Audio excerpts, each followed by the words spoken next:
Hey there, it's Eric. Welcome to another Backstage Pass. And guess what we're talking about today? Food drives and food distributions. I'm in one of my favorite places, inside the food drive box. No, I'm just kidding. Actually, this is what we use at most food drives in our community. This is what you would come pick up, whether you're doing something at your community of faith or in your neighborhood or at your business. You're going to use one of these boxes. We're going to show you the other side in just a minute to show you how we try to promote what to provide when you do a food drive. But I'm going to try not to hurt myself getting out of this box. So I'll be right back. I have survived getting out of the box, but it was more dangerous than I actually thought it would be. But no workers' comp claims here, so that's great. So when we think about a food drive, you know, it's like any other drive, a funds drive or a blood drive. It's about giving. So it's a drive to help raise food that we can give to our neighbors in need. So our friends at Lowe's Foods do food drives all the time at the stores for various products. So they've got applesauce here, which we love to see, and then some crackers, which is a good option. We've got corn over there. So a lot of different things.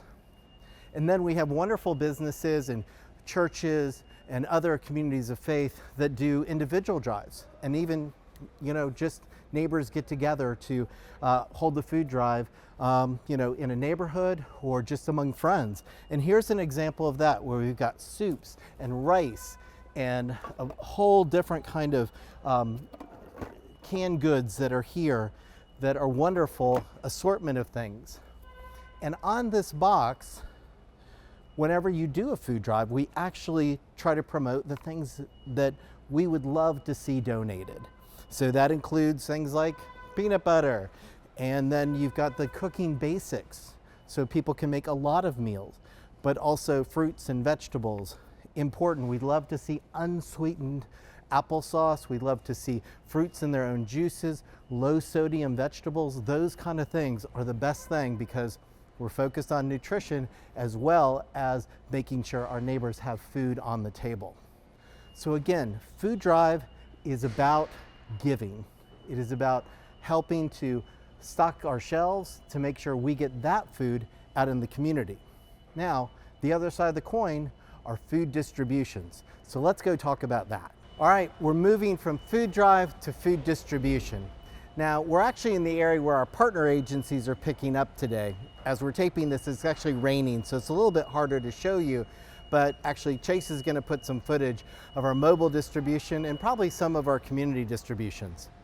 Now, when we talk about food distributions, they are actually where we're handing out food to our neighbors in need.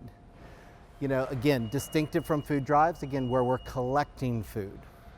With food distributions, almost all of them are done by our partner agencies, either at their facilities or sometimes they have mobile distributions as well, near their facility, or some actually do out in the communities or counties that they work. Why does Second Harvest not do as many food distributions as we used to? Well, the simple answer is we wanted to try to get food to as many people as possible across the entire region. When we would do large-scale food distributions, we would hit about 425 households, which is awesome, but it's in a very concentrated area. By getting more food to our partner agencies, we can make sure it's going to Caswell County, to Caldwell County, to Allegheny, to Alexander, to Forsyth, Guilford, on and on across our 18 counties. And that is very important to us to make sure that we are there for all of our neighbors in need. The one exception that we have going on right now, and will continue to have going on, is our mobile food pantry. So it is actually focused right now on the 6 counties most impacted by Hurricane Helene as the economies in those counties continue to recover. That is a commitment that we're going to continue to uphold because we feel that using that mobile unit to target areas that are in highest need or have special circumstances is very critical.